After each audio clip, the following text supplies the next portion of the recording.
Okay, let me ask you a question. Ever wondered why you've forgotten so many things from your earliest years on this planet? You might have just thought you were too stupid to remember, but they've actually done studies on this. And some of the studies that they have done have gone like this. They've taken groups of mothers with their kids and sat mirrors in front of them. And then they would like to get the child engaged with their own reflection. Then after just a short little while of that, they will hide the mirror, then the mother will secretly put something on the child's face. Then they will sit the child back in front of the mirror and watch its reaction. And of course there was different responses from the kids.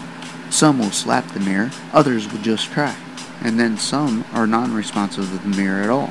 But the ones that touch their own face and see that the reflection is themselves, these are the ones that are self-aware. Before you are self-aware, life is more like a movie. You just sit back and watch and see all these strange events happening with no reason of how or why or what they are. So those early stages that you can't remember, it's because you wasn't self-aware. They call it childhood amnesia.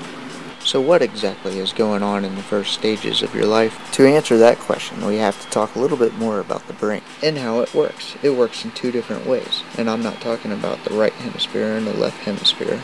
I'm talking about the subconscious and the conscious. Okay, here's something that's crazy. Scientists have proven that most of us only use 10% of our conscious mind daily. So what's going on with the rest of the 90% of the day? Who's running the show then? And you might find it hard to believe that your subconscious is the main one in charge of your everyday life. So let's talk about that for a minute. Take this for example. When you're driving down the road, you're singing songs, texting, or thinking about what you're going to do when you get to the place that you're driving to. Since your conscious mind is busy on all other things, who is driving the vehicle? We've all done it, been in really deep thought, and then looked down at the road, and then wonder, did we make that turn? Did we stop at that stop sign? And then we look up again and we realize we're already there. Here's another example. Have you ever had a friend where you could see that they acted just like their mother or father, but then if you were to bring it to their attention, they would become angry and then swear up and down that they are nothing like them? But you and everyone else can see that they're just like each other. And if they get angry with you, don't get mad back. We all do it. But it's not genetic. What it is subconscious program that we get and receive from our parents at the beginning stages of life. Scientists have found that up until you're 5 or 6, that you only use your subconscious mind. And the difference between your conscious mind and your subconscious mind is that your conscious mind is your creative mind, your thinking mind. And on the other hand, your subconscious mind is like a tape recorder. After you learn a song on the guitar, you don't have to remember exactly where your fingers are supposed to go, they just do it. This is a shame, but this is how the world works. We have regrets for yesterday, we fear tomorrow, and we forget about today. So I guess the question is, how do we become more conscious of now? Before your time passes you up and you're too old to do anything about it. My answer is love. Love is the feeling that brings you back down to earth. Just think, how long does it take you to get dressed on a normal day? About 5-10 minutes and you're ready to go?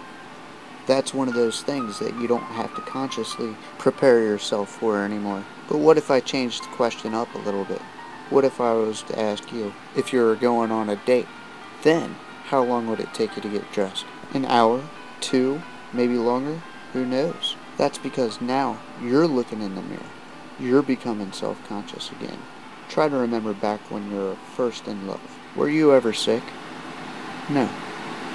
Now do you know why? It's because of the way our mind and body works together. Think about a caveman. Did cavemen have all this added stress that we have today?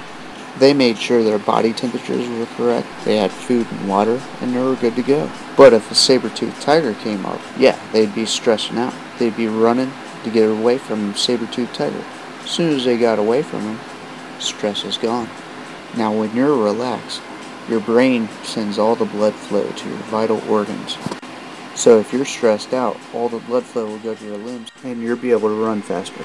But if you're stressed out all the time over things that don't even matter, and that blood flow is not going to your vital organs, you should see how easy it is to get sick from stress.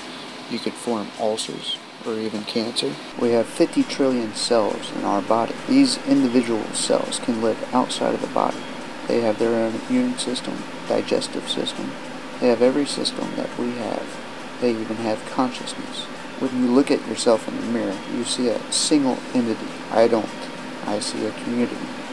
Love is the same feeling that you need to express to live in harmony with yourself. It is consciousness. How you perceive your life is everything.